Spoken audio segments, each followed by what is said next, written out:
Hello বন্ধুরা, তোমরা যদি ঘরে বসে টেস্টি চিকেন পকোড়া খেতে চাও তাহলে আমার রেসিপিটা ফলো করো। খুব ভালো চিকেন পকোড়া হবে। প্রথমে চিকেনগুলো ধুয়ে আমি জল ঝরিয়ে নিয়েছি। 2 চামচ দই খুব ভালোভাবে ম্যারিনেট করে আমি 30 to 40 মিনিটসের জন্য রেখে দেবো, ঢাকা দিয়ে রেখে দেবো। তোমরা যদি আর একটু সময় রাখতে চাও কোনো অসুবিধা নেই, যত দেরি রাখবে তত চিকেন সফট হবে। এবার আমি আদা আর রসুনের পেস্ট করব। তারপর আমি চিকেনগুলো খুব ভালোভাবে দই থেকে নিংড়ে নিংড়ে তুলে নেব। দইয়ের আর কোনো প্রয়োজন নেই এই রেসিপিতে।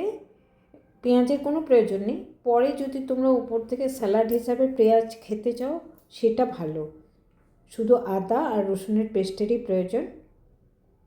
এবার আমি 4 চামচের মতো ময়দা দেব। শুধু ময়দা দিলে হবে না, অল্প কর্নফ্লোরও লাগবে। কর্নফ্লোর দিলে কি হবে, ব্যাটারটা ভালো মতো চিকেনের গায়ে লাগবে।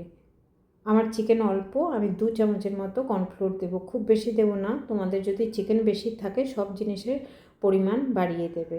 2 চামচ কর্নফ্লোর হয়ে গেল। এবার সামান্য নুন দিলাম। এবার একটা ডিম ফাটিয়ে দিলাম। পরপর জিনিসগুলো দিয়ে যাব। এবার পেপার পাউডার দিলাম।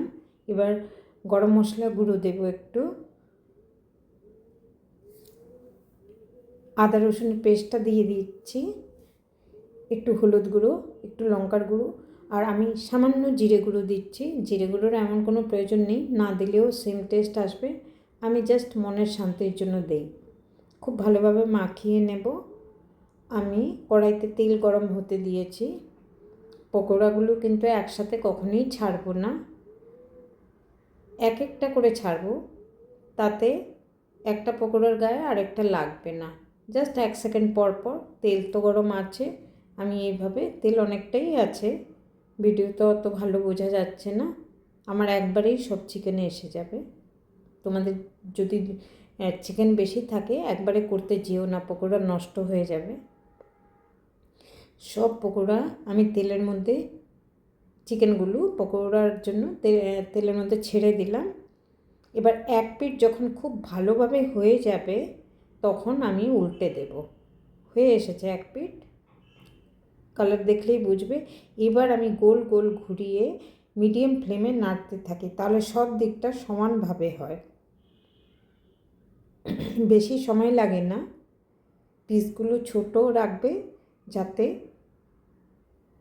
সব জিনিসই করতে, ভাজতে বা মাখাতে সুবিধা হয়। দেখো আমার চিকেন পকোড়া হয়ে গেছে, আমি নামিয়ে নিয়েছি। কেমন হলো আমাকে নিশ্চয়ই জানাবে। ভালো লাগলে আমার রেসিপিগুলো লাইক, কমেন্ট, শেয়ার করো।